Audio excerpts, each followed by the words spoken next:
দর্শক, সাউথ আফ্রিকার কেপটাউনে গত 27 থেকে 29 ফেব্রুয়ারি অনুষ্ঠিত হয়েছে স্কুলস নাও কনফারেন্স 2024, যেখানে বাংলাদেশ থেকে অংশ নিয়েছিল 28 জন প্রতিনিধি।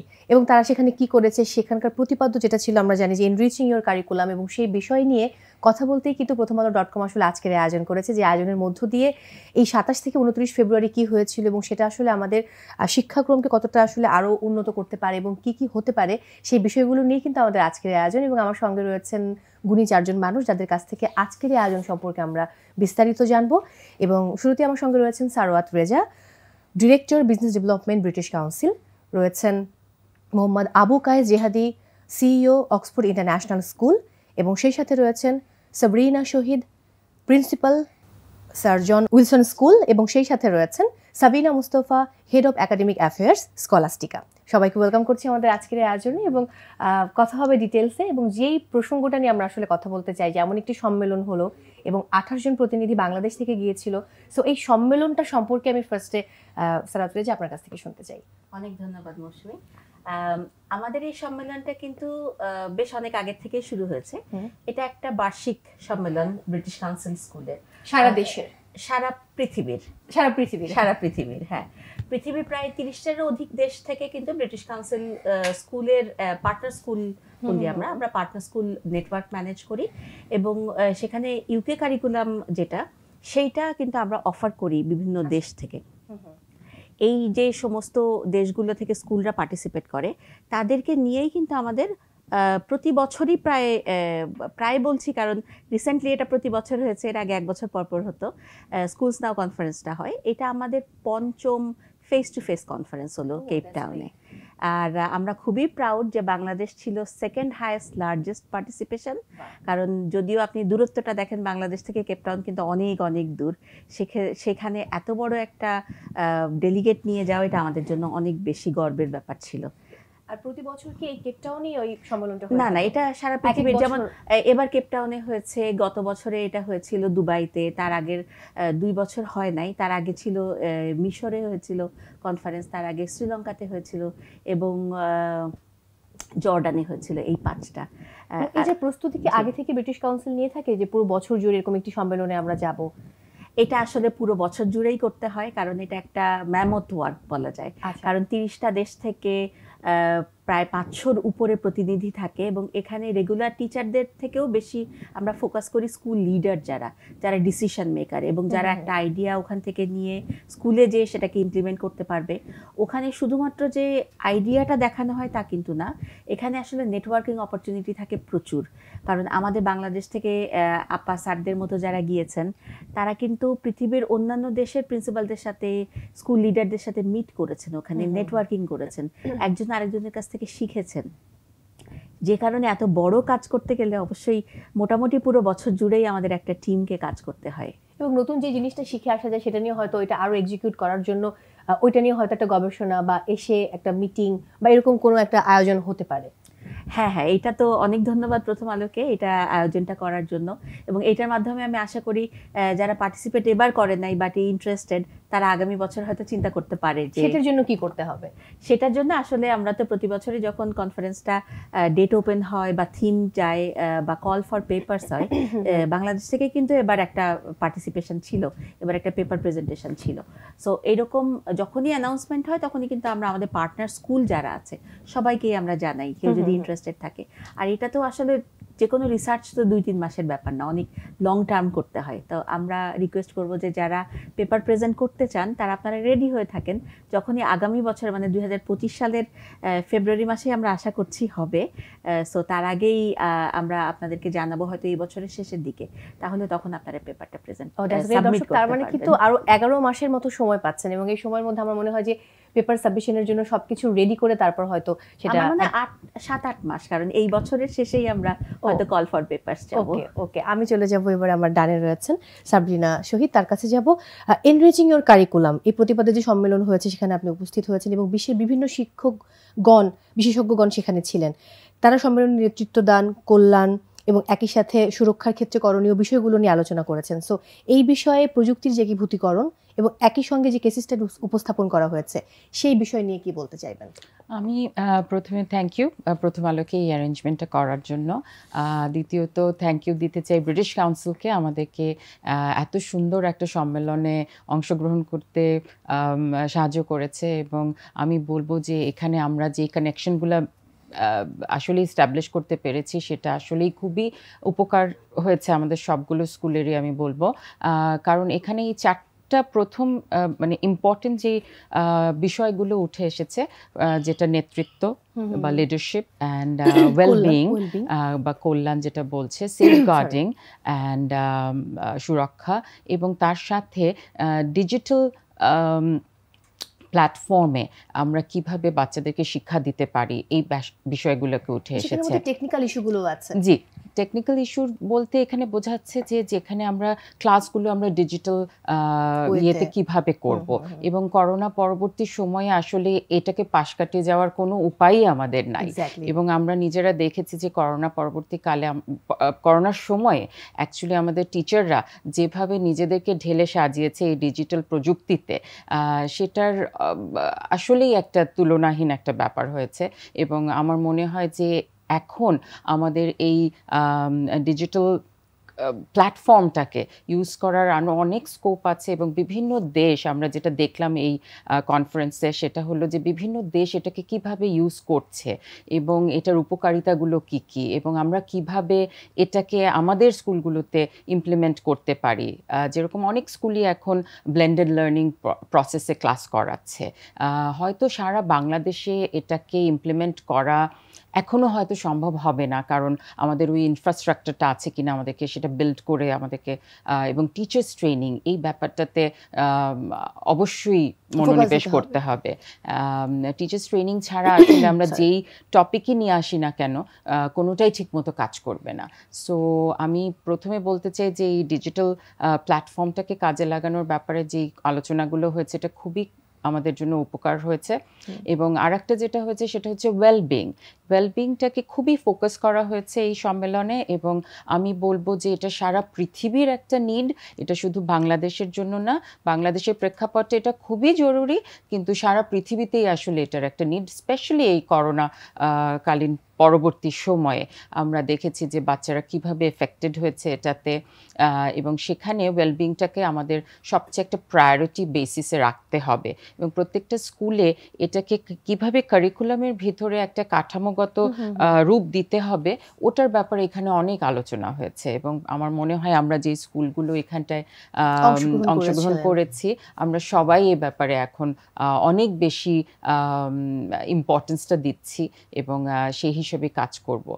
আমার এখানে একটু বলার আছে, যখন আপনারা ব্যাক করলেন 27 থেকে 29 ফেব্রুয়ারি, ব্যাক করার পরে কি যেই স্কুলগুলো থেকে যাওয়া হয়েছিল এদের মধ্যে কোনো মিটিং অর কোনো কমিউনিকেশন হয়েছে যে আমরা নতুন করে এভাবে সাজাতে পারি সবকিছু বা কারিকুলামগুলো? আমার মনে হয় এটা প্রথমে আপনাকে একসাথে সব স্কুলগুলো কাজ করতে পারছে না এই মুহূর্তে, কারণ প্রত্যেকটা স্কুলের নিজস্ব ইনফ্রাস্ট্রাকচার আছে, নিজস্ব ধরনের, হ্যাঁ ওটা তো কিছুটা হলেও আলাদা হলেও তারপরেও ইনফ্রাস্ট্রাকচারের ব্যাপারগুলো অনেকখানি লিড করবে আমাদেরকে আমরা কোন পথে যাব। সো এটা আমরা যেটা করেছি, আমি আমার স্কুলের ব্যাপারে বলতে পারি, প্রথমে আমার ম্যানেজমেন্ট টিমকে বোঝাতে হচ্ছে যে আসলে আমরা এটাকে কি বলছি। আমাদের অলরেডি একটা স্ট্রাকচার আছে, ওয়েলবিং স্ট্রাকচার আছে, সো সেটাকে আমরা আরও কিভাবে এই নতুন আইডিয়াগুলোকে ইনকর্পোরেট করব, ইমবেডেড করব কারিকুলামের ভেতরে, ওই ব্যাপারে আমাদের ডিসকাশন হচ্ছে। এবং অলরেডি আমরা ওই পর্যায়ে চলে গেছি যেখানটায় আমরা কারিকুলাম লিডার্স যারা আছে স্কুলে তাদের সাথে এই ব্যাপারে কথা বলছি। So they are working on integrating it in the curriculum. So মূল কথাটাই আসলে ওটা যে গঠনটা কিভাবে হবে, এটাকে আমরা কিভাবে কারিকুলামে একসাথে ইনকর্পোরেট করব, ওই ব্যাপারটাই আসলে এখানটায় মুখ্য ছিল। সো আশা করি আমরা সামনের বছরগুলোতে আরো ভালো একটা কাঠামোগত একটা চিত্র দেখতে পাবো আর কি এটার ব্যাপারে। ইমপ্রুভমেন্টের তো আসলে কোনো শেষ নেই, অবশ্যই একদম ডে বাই ডে সেটা আরো বেশি বৃদ্ধি পাবে, এটাই খুব স্বাভাবিক ব্যাপার। আমি চলে যাব এই মুহূর্তে মোহাম্মদ আবু কায়েস জিহাদির কাছে। যেই পরিবর্তনের প্রস্তাবগুলো এসেছে সেগুলো নিয়ে আসার ক্ষেত্রে কি ধরনের চ্যালেঞ্জ হতে পারে এবং তার সমাধানে আপনার পরামর্শ কি? আমি শুরু করতে চাই প্রথম আলো এবং ব্রিটিশ কাউন্সিলকে ধন্যবাদ জানিয়ে। আমাদের এরকম একটা সুযোগ করে দেওয়ার জন্য প্রত্যেক বছর, যেখানে আমরা আমাদের নিজস্ব আইডিয়াগুলো সারা পৃথিবীর সব লিডার্সদের সঙ্গে ভ্যালিডেট করতে পারি। যে বিষয়গুলো নিয়ে ওখানে আলোচনা করা হয়েছে সেগুলো আসলেই খুব সময়োপযোগী, এবং বিষয়গুলোকে আমাদের সমাধান করতে যাওয়ার আগে আমাদেরকে চিন্তা করতে হবে যে আমাদের প্রবলেমসগুলো কী কী। কারিকুলাম ডেভেলপমেন্টের ক্ষেত্রে যে জিনিসটা ছিল যে সেটা হচ্ছে কেমব্রিজ প্রত্যেক বছর আমাদেরকে একটা কারিকুলামের মধ্যে একটা কম্পিটেন্সি দিয়ে দেয় যে কোন লেভেলে যে কোন ধরনের কম্পিটেন্সিটা থাকতে হবে, কিন্তু সেক্ষেত্রে আমাদের লোকাল যে উপাদানগুলো, আমাদের নিজস্ব কালচার, নিজস্ব ব্যাপারগুলোকে ইনকর্পোরেট করতে হবে। So and at the same time আমাদের যারা টিচার্স যারা আছে, ম্যাম যেটা বললেন যে টিচার্স ট্রেনিং একটা গুরুত্বপূর্ণ বিষয়। আমরা যেটাই করতে যাই না কেন, যদি আমরা সেটা আমাদের টিচার যারা আছে তাদেরকে যদি বোঝাতে না পারি, এখন আমাদের দেশে যেটা হয় যে মানে একাডেমিক লার্নিংটা হয় যে ক্লাসরুম মানে কমিউনিকেশনটা হয় অনেকটা টিচার সেন্ট্রিক, টিচার বলছে স্টুডেন্টরা শুনছে। এটাকে আমাদেরকে একটু ঘুরিয়ে দিতে হবে, আমাদের লার্নিংটাকে নিয়ে আসতে হবে স্টুডেন্ট সেন্ট্রিক। ওদেরকে লিডারশিপটা দিতে হবে, ওদের ভিতর থেকে প্রবলেমগুলো বের করে নিয়ে এসে ওদেরকে এটা সমাধান করার জন্য সুযোগটা দিতে হবে। এবং এই অ্যাপ্রোচটাতে চেঞ্জ করার জন্য, এই অ্যাপ্রোচটাতে যাওয়ার জন্য আসলে আমাদের টিচার্স ট্রেনিং অনেক দরকার। আমাদের যে শিক্ষা ব্যবস্থাটা, এটা সবার মধ্যে, আমি শুধু ইংলিশ মিডিয়াম স্কুলের কথা বলছি না, সারা দেশেই যদি আমরা করি যে আসলে আইটি ইনফ্রাস্ট্রাকচার যেটা, এটার মাধ্যমে আমরা এই সার্ভিসটাকে ডেলিভার করতে পারি, এই সার্ভিসটাকে সবার মধ্যে ছড়িয়ে দিতে পারি।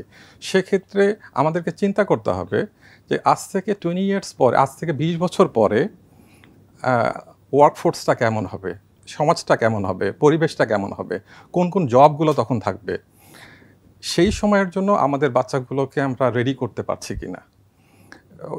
তার কারণ আমাদের সামনে ইন্ডাস্ট্রিয়াল রেভলিউশন 4-এর একটা চ্যালেঞ্জ আসছে। ওই সময়ের জন্য আমরা তাদেরকে রেডি করতে পারছি কি না। তার কারণ আমরা চাই আর না চাই তাদেরকে এআই, যেটা আর্টিফিশিয়াল ইন্টেলিজেন্স, যেটা আমরা কৃত্রিম বুদ্ধিমত্তা বলি, এটাকে তাদের ফেস করতেই হবে তাদেরকে। তো তারা কতখানি ফেস করবে, একটা সময় যে আসলে ইনফরমেশনটা কোনো প্রবলেম হবে না, প্রবলেমটা হবে যে বাচ্চারা এই ইনফরমেশনগুলোকে নিয়ে কিভাবে তারা ব্যবহার করবে। এই বিষয়গুলো যদি আমরা এখন থেকে যদি চিন্তা না করি, এখন থেকে যদি এই বিষয়গুলোতে আমরা জোর না দেই, এখন আর্টিফিশিয়াল ইন্টেলিজেন্স আমরা বলছি যে প্রম্পট ইঞ্জিনিয়ারিং, অর্থাৎ কিভাবে এআইকে দিয়ে আমরা কাজগুলো করিয়ে নিব, এটা যদি ওদেরকে শেখাতে না পারি তাহলে ওই সময়ের জন্য ওর রেডি হবে না। আজ থেকে 20 বছর পরে আসলে আরও নতুন কতগুলো প্রফেশন তৈরি হবে সেগুলো এখন আমরা জানি না, এবং অনেকগুলো নতুন প্রযুক্তিও কিন্তু আসবে। হ্যাঁ, অনেক নতুন নতুন প্রযুক্তি আসবে। তো সেই ক্ষেত্রে আমাদেরকে তৈরি করতে হবে লাইফ লং লার্নার হিসেবে, যে প্রত্যেকটা সময়ের সঙ্গে সঙ্গে যেন তারা চ্যালেঞ্জগুলো মোকাবেলা করতে পারে, নতুন প্রযুক্তিকে, নতুন সমাজকে, নতুন সোসাইটিকে যাতে এমব্রেস করতে পারে। অ্যাট দ্য সেম টাইম যে আমাদের একটু অ্যাসেসমেন্টে যে নতুন করে চিন্তা করতে হবে, তার কারণ আমাদের প্রথমে আগে ভালো মানুষ হওয়াটা জরুরি। আমাদের ইস্টার্ন ফিলসফিতে আমরা যেটা বলি যে এনলাইটেন্ড হওয়া, এই বিষয়টা আমরা এখন আমাদের কারিকুলামের মধ্যে ইনকর্পোরেট করতে পারিনি। একটা বাচ্চার লিডারশিপ, সে সোসাইটিতে কতখানি কন্ট্রিবিউট করছে, তার সিম্প্যাথি, এমপ্যাথি, এই বিষয়গুলোকে এখন আমরা আমাদের অ্যাসেসমেন্টের মধ্যে নিয়ে আসতে পারিনি। তো এই বিষয়গুলোকে আস্তে আস্তে আমাদেরকে অ্যাসেসমেন্টের মধ্যে নিয়ে আসতে হবে এবং ওই সুযোগগুলো তৈরি করে দিতে হবে। যেটা হয় যে এই ব্যাপারগুলো তো অটোমেটিক্যালি চলে আসে, কারণ ভিতটাই তৈরি হয় যে সে কতটুকু মানবিক হবে, ভালো মানুষ হবে, সেটা কিন্তু ফ্যামিলি থেকে।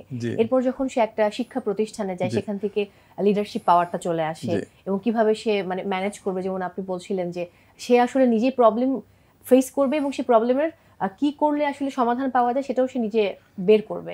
বাট সেখানেও কিন্তু ওই ম্যাম যেটা বলেছেন যে টিচারদেরকে ট্রেনিং করানো, আগে থেকে তাদেরকে জানানো, সেটা খুব ইম্পর্টেন্ট, কারণ তারা কিন্তু শিখছে টিচারদের কাছ থেকে। জি, আমি এক্ষেত্রে আরেকটু বলি যে সেটা হচ্ছে যে একটা বাচ্চাকে 21st সেঞ্চুরির জন্য রেডি করার জন্য 21st সেঞ্চুরির যে স্কিলগুলো সেগুলো তার মধ্যে ইনপুট করতে হবে। সেক্ষেত্রে আমরা যেটা বলি হচ্ছে তার কমিউনিকেশন, সে যাতে এক বা একাধিক ল্যাঙ্গুয়েজে মানে কথা বলতে পারে। তারপরে তার কোলাবোরেশন বা টিম ওয়ার্ক, সে যাতে সবার সঙ্গে কাজ করতে পারে। তারপরে তার ক্রিটিক্যাল থিঙ্কিং, ক্রাইসিস ম্যানেজমেন্ট, হ্যাঁ, এন্ড তারপরে যে জিনিসটা থাকতে হবে সেটা ক্রিয়েটিভিটি। ক্রিয়েটিভিটি আমার মনে হয় সবার আগে থাকাটা জরুরি। হ্যাঁ, ক্রিয়েটিভিটি থাকতে হবে। আরও দুইটা আমরা বলতে পারি, একটা হচ্ছে কনফ্লিক্ট ম্যানেজমেন্ট, যে অন্যদের সঙ্গে সে কিভাবে তার কনফ্লিক্টগুলো ম্যানেজ করছে। লাস্টলি আমি বলতে পারি যে সিটিজেনশিপ, তাকে একজন গ্লোবাল সিটিজেন হতে হবে এবং পুরো বিশ্বটাকে যাতে সে ধারণ করতে পারে, এটা বিশ্ব নাগরিক হিসেবে যাতে সে নিজে তৈরি হতে পারে, এই বিষয়গুলোর দিকে আমাদের খেয়াল রাখতে হবে। Thank you. আমি এবার চলে যাব সাবিনা মুস্তাফা ম্যামের কাছে। প্রতিপাদ্যের সঙ্গে সম্পর্ক রেখে বাংলাদেশের শিক্ষকেরা কি ধরনের নতুন উদ্যোগ গ্রহণ করতে পারেন বলে আপনি মনে করেন, এবং এই উদ্ভাবন নিয়ে এসে কারিকুলামকে আরও কিভাবে সমৃদ্ধ করতে পারবেন? ধন্যবাদ প্রথম আলোকে এবং অবশ্যই ব্রিটিশ কাউন্সিলকে যে আমরা এরকম একটা সম্মেলনে অংশগ্রহণ করতে পেরেছি সবাই। কারিকুলামকে সমৃদ্ধ করার জন্য এই ব্যাপারে 4টি বিষয় তুলে ধরা হয়েছে আমাদের এই সম্মেলনে, যেটা সাবরিনা বললেন এবং স্যারও বললেন। প্রথমত নেতৃত্ব, তারপরে ডিজিটাল শিক্ষা, তারপরে সুরক্ষা অথবা সেফ গার্ডিং এবং ওয়েলবিং বা কল্যাণ। তো আমরা যদি একটু পিছনে চলে যাই, ধরেন 20-30 বছর আগে, তখন আমাদের একটা ক্লাসরুম বা একটা শ্রেণীকক্ষ কীরকম ছিল, যে আমি নিজেই পড়িয়েছি 20-30 বছর আগে। শিক্ষক পড়াচ্ছে এবং রুমের মধ্যে যে ছাত্রছাত্রীরা আছে তারা চুপ করে শুনছে এবং তারা নোট করছে, ক্লাসের শেষে তারা বাড়িতে চলে যাচ্ছে এবং ওইটাই পড়ে তারা পরে পরীক্ষা দিচ্ছে। হ্যাঁ, এইখানে তাদের সেরকম বলার কিছু ছিল না। এটা মোটামুটি একদম 100% ধরেন টিচার সেন্ট্রিক ক্লাসরুম। তো ওইটাকে আমাদের পরিবর্তন করতে হবে এবং অনেক পরিবর্তন হয়ে গেছে, কারণ আমি এটা 20 বছর আগের কথা বলছি। এখন কিন্তু আমাদের যে ক্লাসরুমগুলা, সেগুলো আমরা অনেকটা, যেটা স্যার কিছুটা আগে বলেছেন, যে স্টুডেন্ট সেন্ট্রিক টিচিংয়ে চলে আসছে। যে শিক্ষক এখন উনি কিন্তু most important person in the class সেটা নয়। উনি শিক্ষকের দায়িত্বটা হচ্ছে পথ প্রদর্শন করা। উনি একটা ফ্যাসিলিটেটর বলি আমরা, যেটা ওনারা দেখিয়ে দেন যে এইভাবে এই রিসার্চটা করলে, এইভাবে গেলে, এই জায়গাটায় তোমরা অনুশীলন করলে তোমাদের জ্ঞানটা তোমরা পাবে, তোমরা যেই জিনিসটা খুঁজছো সেটা বের করতে পারবে। এবং এটা আমাদের ছাত্রছাত্রীদের মোটামুটি যথেষ্ট কি বলবো আমি, কনফিডেন্স দেয়। তারা কনফিডেন্টলি ওয়ার্ক করতে পারে এবং অনেকগুলি কথা একটু আগেই আমার কলিগরা বলেছেন, যে এই কনফিডেন্স থেকে তারা নিজেরাই অনেক কিছু শিখতে পারে এবং এটা তাদেরকে হেল্প করে ফিউচারে, ভবিষ্যতে ভালো নাগরিক হতে। এবং আলটিমেটলি শুধু যে দেশের নাগরিক বা দেশের নেতৃত্ব দান করতে পারবে তারা, তা নয়, পুরা গ্লোবাল সিটিজেন হিসেবে তারা নিজেকে প্রকাশ করতে পারে এবং সেইখানে তারা পৌঁছাতে তাদের সাহায্য করে। তো এই যে আমি 4টা ব্যাপারের কথা বললাম, নেতৃত্ব, ডিজিটাল শিক্ষা, সুরক্ষা এবং সুস্থতা, এই 4টি কিন্তু অঙ্গাঙ্গিভাবে জড়িত, একটির সাথে আর একটি ওতপ্রোতভাবে জড়িত। এবং এই যে শিক্ষকদের কথা আমি বললাম, যে স্টুডেন্ট সেন্ট্রিক টিচিংটা যখন আসছে, তখন কিন্তু ডিজিটাল লার্নিংয়ের একটা বড় এখানে একটা ব্যাপার আছে। এবং আমরা কোভিড টাইমে দেখেছি যে বাংলাদেশের মতো দেশে আমরা কিন্তু অতটা অনলাইন শিক্ষা ব্যবস্থা কি হবে আমরা কিন্তু তখন জানতাম না। আমরা কিন্তু হঠাৎ, যেটা সাবরিনাও বলেছেন, যে আমরা কিন্তু হঠাৎ ওই অবস্থার সম্মুখে, এবং পুরা পৃথিবী, খালি আমরা একা না, এই অবস্থায় পড়েছি এবং আমাদের শিখতে হয়েছে। হ্যাঁ, কি করে আমরা জুম ইউজ করব, কি করে আমরা adapt করার যে গুগল ব্যাপারটা। মিট ইউজ করব, সেটা প্রত্যেকটা ক্ষেত্রে ইউজ করেছি আমরা, এবং শিক্ষা ব্যবস্থাও কিন্তু আমাদের থেমে থাকেনি, এবং আমরা করেছি। হয়তো শতকরা একেবারে 100% আমরা সফল হইনি, কিন্তু যথেষ্টই ভালো। 2 বছর আমরা যে গেছে প্যান্ডেমিকের মধ্যে, আমরা কিন্তু খুব খারাপ অবস্থা ছিল না। কাজেই ডিজিটাল লার্নিং কিন্তু সেই সময়টা আমাদের অসম্ভব হেল্প করেছে, এবং ডিজিটাল শিক্ষার সুফল কিন্তু সুদূর প্রসারী। কিন্তু অ্যাট দ্য সেম টাইম আমাদের এটাও বুঝতে হবে, এবং আমরা জানি সবাই, যে কোনো ব্যবস্থার সুফল এবং কুফল দুটেই থাকে, এবং ডিজিটাল লার্নিংয়ের যদি এখানে সুপারভাইজ না হয়, আমাদের ছেলেমেয়েদের যদি আমরা সুপারভিশনটা ঠিকমতো না রাখতে পারি, তাহলে কিন্তু এটার অনেক কুফলও আছে। এবং আমরা দেখেছি এটা থেকে সাইবার বুলিং বলেন বা আজে বাজে সাইটে যাওয়া, ছোট ছোট বাচ্চারা তখন তাদের কোনো উপায় ছিল না, সবার হাতে মোবাইল ফোন, সবার কাছে ইন্টারনেট, এবং তারা নানাভাবে এটার খারাপ দিকটাও আমাদের মধ্যে এসছে, এবং এটা আমরা এইখানে সুরক্ষার ব্যাপারটা চলে আসে। যখন আমরা শিক্ষা দিব ডিজিটাল লার্নিংয়ের সাথে সাথে এটার কুফল কি, এটা থেকে খারাপ কি হতে পারে, সেটা একদিকে আমাদের ট্রেন করতে হবে আমাদের ছেলেমেয়েদের, এবং এখানে এক শ্রেণীর ছেলেমেয়েরা ভিকটিমও হয়ে যাচ্ছে। হ্যাঁ, প্রচুর পরিমাণ র্যাগিং, বুলিং এগুলি শুরু হয়ে যাচ্ছে, এবং যারা করছে তাদেরও শিক্ষার দরকার, যারা ভিকটিম হচ্ছে তাদেরকেও আমাদের হেল্প করতে হবে। যেটা লাস্ট যেই ব্যাপারটা, সেটা হলো কল্যাণের ব্যাপারটা। আমি সুস্থতার কথা বলবো এখানে। আমরা ইউজুয়ালি শারীরিক, আপনি কি সুস্থ আছেন বললে আপনার কি মনে হবে? আমি ফার্স্ট জিনিস, আমাকে যদি কেউ জিজ্ঞেস করে যে আপনি সুস্থ আছেন কি না, সেটা আমার মনে হবে যে হ্যাঁ, আমার কি জ্বর আছে, আমার কি গায়ে হাত পা ব্যথা, আমার কি শারীরিক সুস্থতার কথাই ফার্স্ট মনে আসবে। কিন্তু এই প্যান্ডেমিকের সময়, কোভিডের সময় আমরা দেখেছি যে আমাদের অনেক রকম অসুবিধা হয়েছে, এবং সেগুলা থেকে আমাদের মেন্টাল হেলথ, যেটা মানসিক সুস্থতার একটা সাংঘাতিক রকমের বিপর্যয় এসছে। সো এই দিকটাও আমাদের ওয়েলবিং, যেটা ওয়েলবিং শুধু ফিজিক্যাল ওয়েলবিং না, এটা মেন্টাল ওয়েলবিং একটা বড় ব্যাপার, যেটা থেকে সামাজিক ওয়েলবিং, সামাজিক সুস্থতাটাও চলে আসে সেখানে। তো মানসিক সুস্থতা এই দিকে খেয়াল রাখতে হলে আমাদের স্কুলে, যেমন অনেক স্কুলে আজকাল কাউন্সেলর আছে, মেন্টাল হেলথ কাউন্সেলর। এখানে সব স্কুলে সেটা সম্ভব কিনা আমি জানি না, এখানে ফান্ডের একটা ব্যাপার আছে। সো শিক্ষকদের এই ব্যাপারে একটু ভালো রকম সচেতন হতে হবে, একটু না, এবং সংবেদনশীল হতে হবে। যেটা আমি কোভিডের কথা বললাম, যে তখন বহু পরিবার ধসে গেছে, বহু পরিবারে অনেক রকমের অসুস্থতা, মৃত্যু, তারপরে কি বলবো আমি, ফিনান্সিয়াল অসুবিধা হয়েছে। তো ছেলেমেয়েরা এগুলোর মধ্যে দিয়ে গেছে, এবং তাদের মানসিক একটা বিপর্যয় কিন্তু আমরা গেছি, এবং আমরা সেটা থেকে এখনো পুরোপুরি কিন্তু আমরা রিকভার করতে পারিনি। কাজেই সুস্থতার দিকটাও খুবই গুরুত্বপূর্ণ। যদি আমরা এই এনরিচমেন্ট অফ আওয়ার কারিকুলাম চাই, তাহলে এই 4টি বিষয়ই আমাদের খেয়াল রাখতে হবে, এবং আশা করি আমরা এই সব দিকগুলো খেয়াল করলে কারিকুলামকে অবশ্যই আরও সমৃদ্ধ করতে পারবো। অসংখ্য ধন্যবাদ, খুবই চমৎকার বলেছেন। আমি একদম শেষের দিকে আছি, শেষ করার আগে যদি সারাত ফিরোজ আপনার কাছে যাই, এই যেই সম্মেলনে আপনারা ছিলেন, একটা দুর্দান্ত একটা কনফারেন্স, স্কুলস নাও কনফারেন্স 2024, এটা কতটুকু ফলপ্রসূ, কতটুকু ইফেক্টিভ হয়েছে, সেটা যদি একটু ছোট্ট করে বলেন, তারপর আমরা শেষ করতে চাই আজকের মতো। আমরা তো আসলে ফলপ্রসূ হয়েছে কি না হয়েছে সেটা ব্রিটিশ কাউন্সিলের লোক হিসাবে আমার না বলাটা, আপনারা যেভাবে বললেন, স্যার যেভাবে বললেন, যে তাদের ইনটেক কি আসলে। আর আমার এক্সপেরিয়েন্স গত 3টা কনফারেন্সের মধ্যে আমি যে ফিডব্যাক পেয়েছি আমাদের পার্টিসিপেন্টদের কাছ থেকে, দ্যাট ওয়াজ দ্য বেস্ট। ওকে। এবং শুধু ফিডব্যাক না, আমাদেরও তো শিক্ষণীয় অনেক কিছু ছিল। সেটাতে আমরা দেখেছি যে আমাদের যারা পার্টিসিপেন্ট ছিলেন, যারা স্কুল লিডার ছিলেন, ওনারা কিভাবে ইন্টারঅ্যাক্ট করছেন অন্যান্য দেশের স্কুল লিডারদের সাথে, সেটা আমাদের একটা বড় টেক এখান থেকে। দ্বিতীয়ত হচ্ছে কোলাবোরেশন।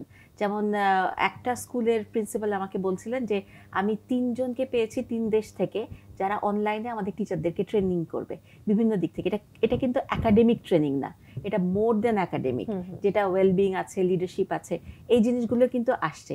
হয়তো আমাদের লোকাল রিসোর্স ছিল না, কিন্তু বিকজ অফ দিস প্ল্যাটফর্ম, এই কনফারেন্সের জন্য কিন্তু কানেকশনটা হয়ে যাওয়ার কারণে এখন কিন্তু আমাদের রিচটা অনেক বড় হয়ে গেছে, এবং এটা আরো ডে বাই ডে আরো বাড়বে, ডে বাই ডে আরো বাড়বে। এটাই কিন্তু আমাদের সবচেয়ে বড় পাওয়া। এই জন্য বলবো যে অন্যান্য কনফারেন্সের তুলনায়, অন্যান্য বারের কনফারেন্সের তুলনায় এই বারটা আমার মনে হয়েছে অনেক বেশি ইফেক্টিভ হয়েছে। থ্যাংক ইউ সো মাচ, অনেক ধন্যবাদ আজকে আমাদেরকে সময় দেওয়ার জন্য। আমি শেষ করছি। দর্শক, বিদায় নিতে হচ্ছে আজকের মতো। সবাই অনেক ভালো থাকুন এবং আশা রাখি এরকম স্কুলস নাও কনফারেন্স 2024 এর মতো আরো অনেক ধরনের উদ্যোগ নেবে ব্রিটিশ কাউন্সিল, এবং সেই উদ্যোগগুলো কিন্তু অনেক বেশি ফলপ্রসূ হবে সকলের ক্ষেত্রে। তো সবাই অনেক ভালো থাকুন, নিরাপদে থাকুন, আর চোখ রাখুন প্রথম আলোতে।